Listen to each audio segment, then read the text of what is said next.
আওয়ামী লীগকে উদ্দেশ্য করে অন্তর্বর্তী সরকারের স্বরাষ্ট্র উপদেষ্টা ব্রিগেডিয়ার জেনারেল অবসরপ্রাপ্ত এম সাখাওয়াত হোসেন বলেছেন, আওয়ামী লীগের অনেক অবদান রয়েছে দেশের জন্য, সেজন্য দল গোছান।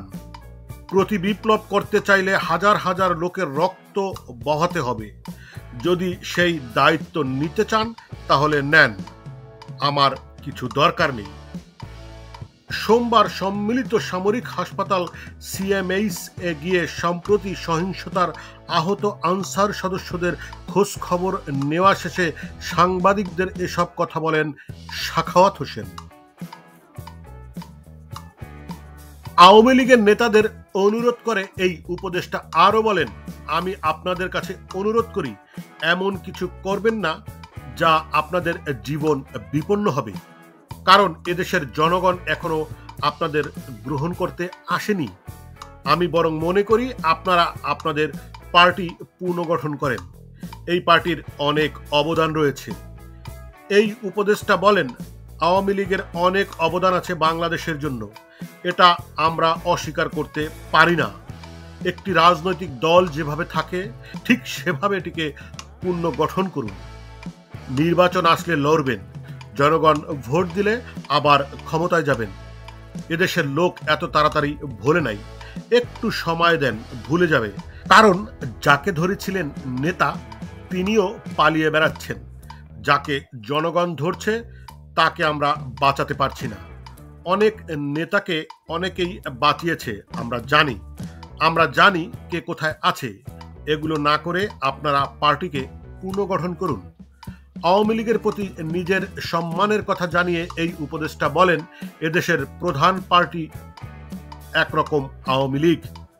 এক সময় আমাদের মতো বাঙালিদের ভরসার জায়গা ছিল এই পার্টি।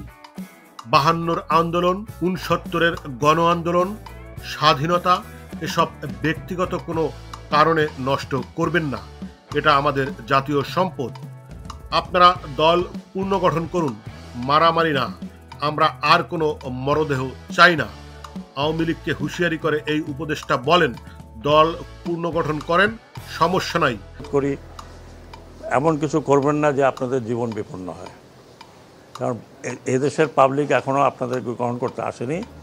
আমি বরং মনে করি আপনারা আপনাদের পার্টি রিঅর্গানাইজ করেন। এই পার্টির অনেক অবদান আছে বাংলাদেশে, এটা আমরা ডিনাই করতে পারি না। পার্টিকে রিঅর্গানাইজ করেন, পলিটিক্যাল পার্টির মতো যেভাবে থাকে, ইলেকশন আসলে ইলেকশন কন্টেস্ট করবেন, জনগণ ভোট দিলে ভোটে যাবেন। এদেশের লোক এত তাড়াতাড়ি ভুলে নাই, সময় দেন হয়তো ভুলে যাবে, কিন্তু এত তাড়াতাড়ি ভুলে নাই। কারণ যাকে ধরছিলেন নেতা, সেই নেতারা এখন পালিয়ে বেড়াচ্ছে। যাকে ধরছে সেই নেতাকে আমরা বাঁচাতে পারছি না। অনেক নেতাকে অনেকে বাঁচিয়েছে, আমরা জানি কে কোথায় আছে, কিন্তু ওটা না করে আপনারা বরং পার্টিকে, এটা অনেক বড় পার্টি এবং I have lot of respect for Awami League. এটা যেটা বললাম যে এটা এই দেশের প্রধান পার্টি একরকম। এক সময় আমাদের মতো বাঙালিদের ভরসার জায়গা ছিল এই পার্টি। বাংলাদেশের 52 আন্দোলন, 69 গণ আন্দোলন, স্বাধীনতা, এটা পার্সোনাল কোনো কারণে নষ্ট করবেন না। এটা জাতীয় সম্পদ।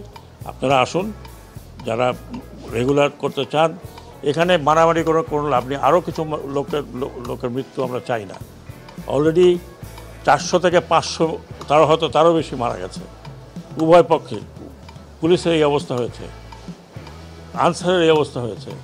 আর আমরা যদি উস্কানি দিতাম তাহলে আপনারা টিকতে পারতেন না আর্মি ফায়ারে। আমরা আর্মিকে মানা করেছি যে ডোন্ট ওপেন ফায়ার। কারণ কাকে মারবেন আপনি? আপনার এই পুলিশকে দিয়ে কাকে মারিয়েছেন? পুলিশকে দিয়ে মারিয়েছেন আপনার সন্তানকে।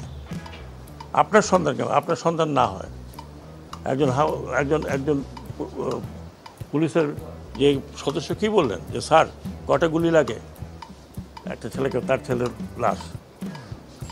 এটা করবেন না, অনুরোধ করছি। প্ররোচনায় আসেন না, ব্যক্তিগত স্বার্থে আপনারা এত বড় একটা দলকে নষ্ট করেন না। এটা আমাদের প্রাইড ছিল, বঙ্গবন্ধুর স্বপ্ন ছিল, নষ্ট করবেন না। এটা আপনার নষ্ট করার কোনো অধিকার নাই। এটা বাংলাদেশের সম্পত্তি। এত আর এই যদি স্বপ্ন কেউ মনে করে যে এইটা করে আবার একটা কাউন্টার রেভলিউশন করে আসবেন, কাউন্টার রেভলিউশন করতে হলে আপনাকে হাজার হাজার লোকের রক্ত বহাইতে হবে। যদি আপনারা সেই দায়িত্ব নিতে চান তাহলে নেন, আমার কিছু করার নেই ভাই। আমি ওই জেনারেশনে, যে জেনারেশন পাস হয়ে যাচ্ছে, কিন্তু এই ইয়াং জেনারেশনকে আরেকটি কথা বলি, যারা বলছেন না আপনি কথাটা উঠিয়েছেন, উঠানো উচিত। আপনারা দেখছেন আমেরিকা থেকে সম্প্রচারিত মুক্তি টিভি।